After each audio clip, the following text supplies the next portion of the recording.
Assalamualaikum warahmatullahi wabarakatuh. Selamat pagi anak-anak. Hari ini kita akan belajar tentang sistem pernapasan. Nah, yang kalian lihat di depan ini adalah paru-paru. Di depan kalian itu terdapat dua bagian dari paru-paru, yang mana kalian akan belajar dua hal juga.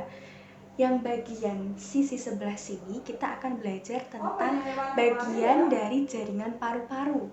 Sementara di sebelah sini kita akan belajar tentang mekanisme dari sistem pernapasan yang dilakukan oleh paru-paru. Nah, untuk mengawalinya, mari kita belajar tentang bagian-bagian dulu nih dari jaringan paru-paru. Nah, sebelum udara itu masuk ke dalam paru-paru, dia itu melewati sebuah saluran. Saluran ini dinamakan dengan trakea. Nah, yang panjang ini merupakan trakea, yang mana terdiri dari jaringan kartilago atau jaringan tulang rawan yang disebutnya sebagai cincin trakea. Nah, di sini terdapat cincin trakea yang berwarna putih. Nah, cincin trakea ini berperan dalam hal fleksibilitas.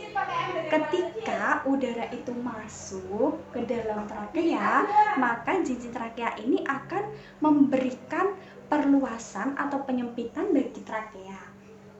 Ketika udara masuk, maka trakea akan meluas. Sedangkan ketika udara keluar, maka trakea itu juga akan menyempit seperti itu. Jadi fungsinya itu intinya adalah pada fleksibilitas.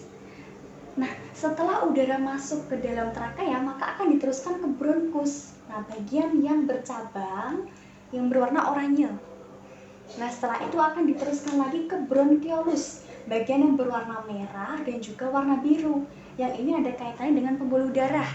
Nah, yang merah berarti kaitannya dengan pembuluh darah arteri, sedangkan yang biru itu pembuluh darah vena. Nah, bronkiolus ini mengapa berkaitan dengan pembuluh darah? Karena setelahnya udara yang masuk itu akan diteruskan ke alveolus. Alveolus ini merupakan kumpulan dari alveoli yang merupakan pembuluh darah. Pembuluh darahnya arteri dan juga vena. Nah, di alveolus inilah merupakan tempat terjadinya pertukaran antara gas oksigen yang dibawa oleh arteri yang berwarna merah dan juga karbon dioksida yang akan dikeluarkan melalui pembuluh darah vena. Nah, setelah kita mengenal di bagian sini, kita akan belajar bagian-bagian dari jaringan paru-paru dari luarnya dulu nih. Nah, di bagian yang paling luar, kita lihat di sebelah sini, itu terdapat otot. Nah, otot yang paling luar ini dinamakan dengan otot interkostal atau otot antar tulang rusuk, yang mana otot ini akan berperan dalam hal relaksasi dan juga kontraksi yang membantu mekanisme pernapasan pada paru-paru. Nah, setelah otot yang merupakan bagian terluar paru-paru, kita ke arah sini, yaitu bagian terbelahnya paru-paru yang memperlihatkan jaringan yang lain, yaitu yang berwarna ungu dan juga berwarna pink. Ini merupakan jaringan pleura. Yang berwarna ungu ini merupakan pleura terluar, sedangkan yang warna pink ini merupakan pleura yang bagian dalam, di mana yang ungu ini disebutnya sebagai parietal pleura, sedangkan yang pink dinamakan dengan visceral pleura. Nah, fungsi secara keseluruhan pleura ini adalah untuk melindungi paru-paru atau melapisi paru-paru setelah otot interkostal tadi. Nah, antara pleura parietal dan juga pleura visceral itu terdapat rongga sebenarnya, tetapi di sini tidak dapat diinterpretasikan karena rongga itu sangatlah berdekatan karena posisinya antara parietal dan juga visceral itu atas bawah. Nah, rongga ini dinamakan dengan membran serosal, tapi di sebelah sini. Membran serosa ini fungsinya untuk menghasilkan cairan serosa yang akan membantu pergerakan pada saat terjadi relaksasi dan juga kontraksi pada peristiwa pernapasan pada paru-paru. Sehingga fungsi serosa ini adalah, dalam kata lain, itu untuk melumasi atau mempermudah pergerakan agar paru-paru itu bisa optimal dalam melaksanakan mekanisme pernapasannya. Oke, setelah kita mengenal bagian dari paru-paru, sekarang kita beralih untuk mengetahui nih bagaimana mekanisme pernapasan yang dilakukan oleh paru-paru. Nah, kita lihat di sebelah sisi ini, di sini terdapat balon. Di dalamnya ini terdapat balon yang menginterpretasikan sebagai alveolus.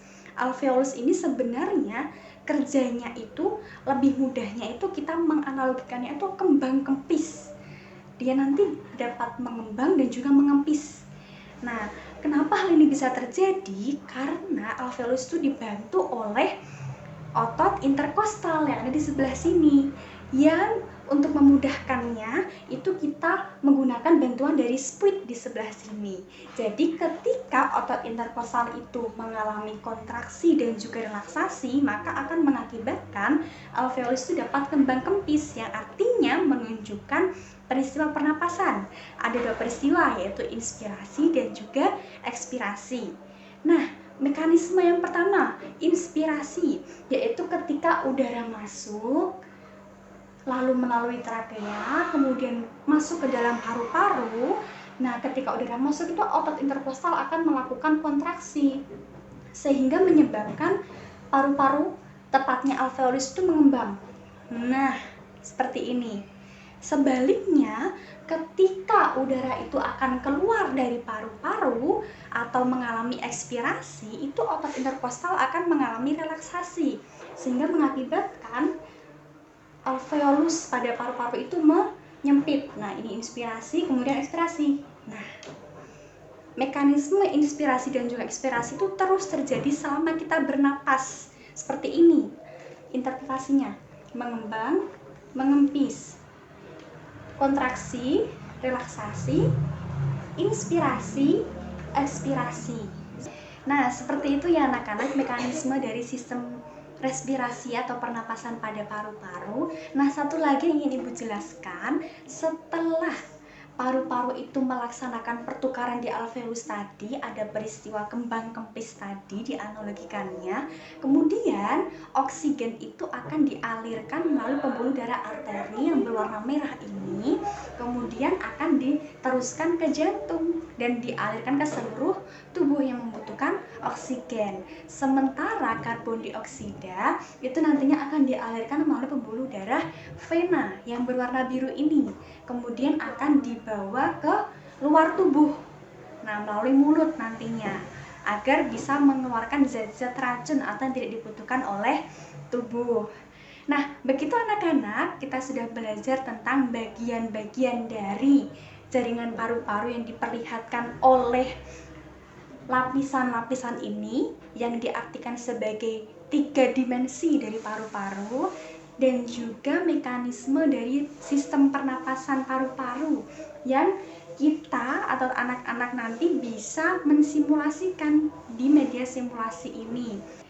Iya, Ibu harap setelah kalian belajar dari media 3 dimensi dan juga media simulasi ini, kalian bisa mendapatkan pengalaman belajar yang lebih tinggi. Karena sesuai dengan teori dari kerucut Dale, bahwa adanya media simulasi dan juga media 3 dimensi, utamanya pada paru-paru ini, yang memperlihatkan bagian jaringan-jaringan paru-paru dan juga mekanisme sistem pernapasan paru-paru, kalian itu dapat memahami materi, dapat menganalisis dan juga mensimulasikan sebanyak 90% dari materi yang sudah Ibu sampaikan. Nah, maka harapannya kalian itu bisa memperoleh makna yang lebih dalam dari belajar menggunakan media 3 dimensi dan juga media simulasi dari paru-paru.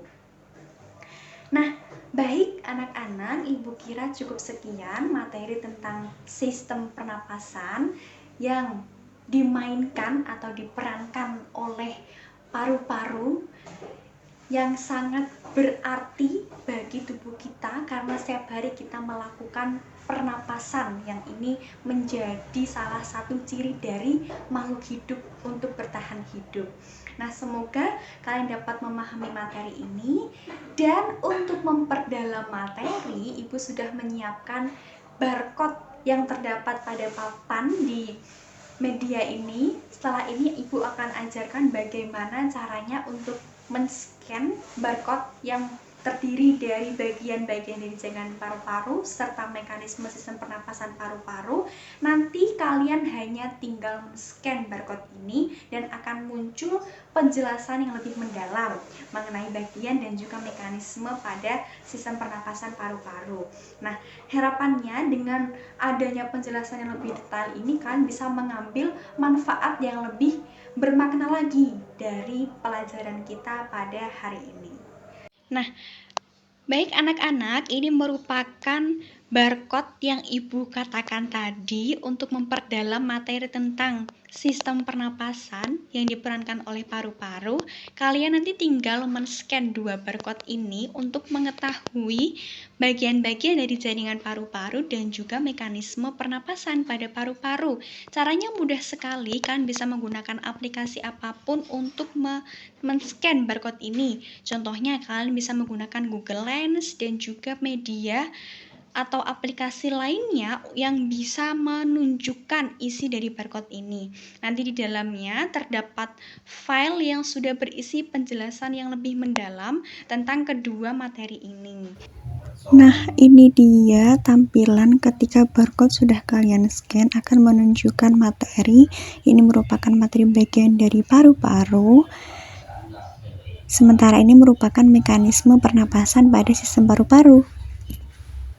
Nah, cukup sekian anak-anak dari Ibu. Terima kasih atas perhatian dan juga kehadiran kalian pada video pembelajaran ini.